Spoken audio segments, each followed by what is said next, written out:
ভাই মারো ধরো ভাই, মারো ধরো। দাঁড়াও।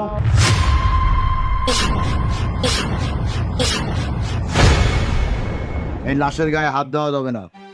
চাচা মিয়া, আমার ভাইয়ের মরার খবর শুনে আপনি আসছেন, খুশি হয়েছি, কিন্তু এইটা আপনি কি করলেন? আমার ভাইয়ের লাশ আমরা ধরতে পারবো না, কে ধরবো? আর এই কথা আপনি কইলেন কেন? কারণটা কি? কারণটা হলো তোমাদের ভাই রশিদ আমার কাছ থেকে 10 লক্ষ টাকা হাওলাত নিছিল। এখন সেই টাকাটা আমাকে দিয়ে দাও, তারপরে লাশ দাফন করো। কি করলেন? 10 লাখ টাকা? আমার ভাই আপনার কাছ থেকে 10 লাখ টাকা নিছে? কিরে চাচা কি কয়? আরে ভাইজান নাটক বুঝতেছো না, চাচাই নিজেই নাটক সাজায় আনছে।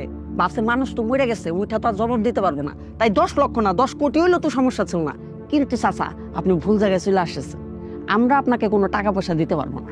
তুই থাম চাচা মিয়া, এই 10 লাখ টাকা এনে আমার ভাই করলো কি?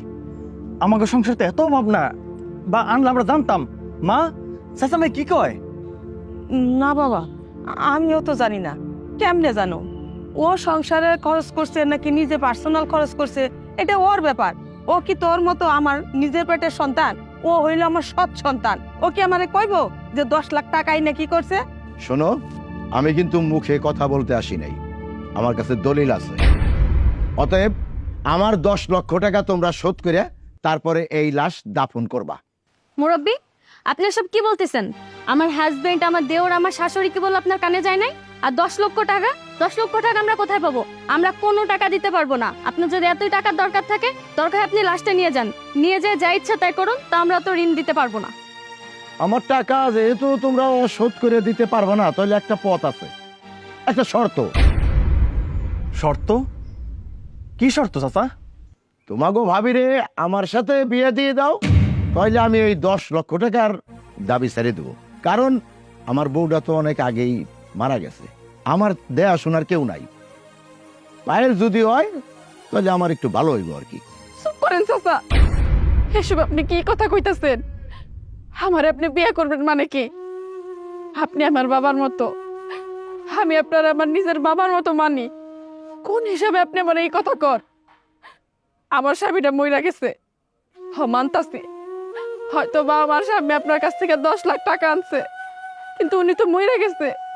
আমাকে ওই সামর্থ্য নাই যে 10 লাখ টাকা আপনারা পরিশোধ করে দিব এই মুহূর্তে। আপনি তো জানেন আমার একটা মাইয়া আছে, ওর বাবাটা মইরা গেছে। আমার মায়ের ভবিষ্যতের কি হইব সেটাই তো আমি জানি না। আপনার 10 লাখ টাকা আমি এখন কেমনে শোধ করবো? আর আপনি আমার বাবার বয়সী মানুষে আমার বিয়ের কথা কইতাছেন, এই কথাটা কইতে আপনার মুখে বাঁধলো না? আরে ভবিষ্যৎ তো করে দিব চাচা। চাচাই তোমার ভাবি বিয়া করলে তোমার ভবিষ্যৎটা একবারে জলজন্ত উজ্জ্বল ভবিষ্যৎ। চাচা আমরা রাজি, কাজী ডাকতেছি, আপনি ভাবির বিয়ে করে চলে যান, তাও 5 লাখ টাকা চান না। দাঁড়ান, আমার বাবার ঋণ আমি পরিশোধ করব, কারো পরিশোধ করতে হবে না।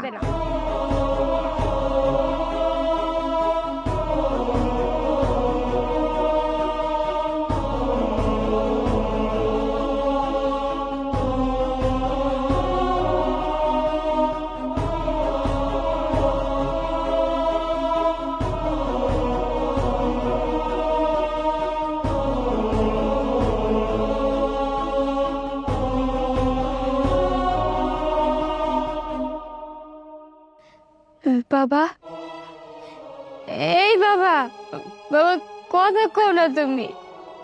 দেখো আমি আইছি, এই জন্মের পর থেকে তোমার এই মুখটা দেখে বড় হইছি। বাবা, তোমার ওই মুখটা দিয়ে আমার একটাবার ডাক দেও না, একটাবার কও মাফসা না, কও না। বাবা তুমি কথা কও না কেন? কও ও মা, আমার বাজান কথা কয় না কেন? কও যে আমি স্কুল থেকে আইছি, আমার বাজান জানি আমার একটু ডাক দে। কও না একটু বোঝায়া যে আমি আইছি, আমার একটা ডাক দিতে কও না মা। আরে মা, তোর বাবার কথা কইব না। তোর বাবা আমার তোর রেখা অনেক দূরে চলে গেছে, আর কোনোদিন আইব না। আজকের পর থেকে স্কুল থেকে আসার পর তোর বাবা এই দেও কইব না। আচ্ছা না, চল আমরা সবাই মিলে একসাথে বসে খাবার খামো, কেউ তোরে বাইরে ঘুরতে নিয়ে যাইবো না। আজকের পর থেকে তুই আর আমি একা হয়ে গেছি, অসহায় হয়ে গেছি। আমাকে এই দুনিয়াতে আর কেউ নাই। তোর বাবা আমাকে রাইখা অনেক দূরে চলে গেছে। আমাকে মতো হতভাগা এই পৃথিবীতে আমার আর দ্বিতীয়টা নাই। আমরা এতটাই হতভাগা যে তোর বাপের 10 লাখ টাকা ঋণ করছিল, সেই ঋণের টাকা হুজুরে দিতে আইছে। এই টাকা দিতে পারবো না দেখা তোর বাপের লাশটা ওনারা নিয়ে যেতে চাইতেছে। তোর বাপের লাশটা মনে হয় আমরা এই বাড়িতে রাখতে পারবো না। মা, তুমি কোনো চিন্তা করো না, আমার বাবার 10 লাখ টাকার ঋণ আমি পরিশোধ করব।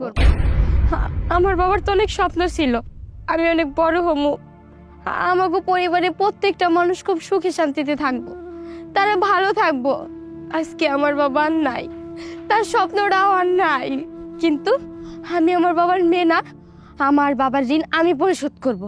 10 লাখ টাকা যেইভাবেই হোক আমি ব্যবস্থা করব। তুই দিবি মানে? তুই এতগুলা টাকা কই পাবি মা? কই পাবো তা কইতাছ? শোনো মা, দরকার হইলে আমি আমার বাবার জন্য আমার কিডনি বিক্রি করে দিব, তারপরেও আমার বাবার ঋণ আমি পরিশোধ করবো। এই বাড়ি থেকে আমার বাবার লাশ কোথাও যাইব না।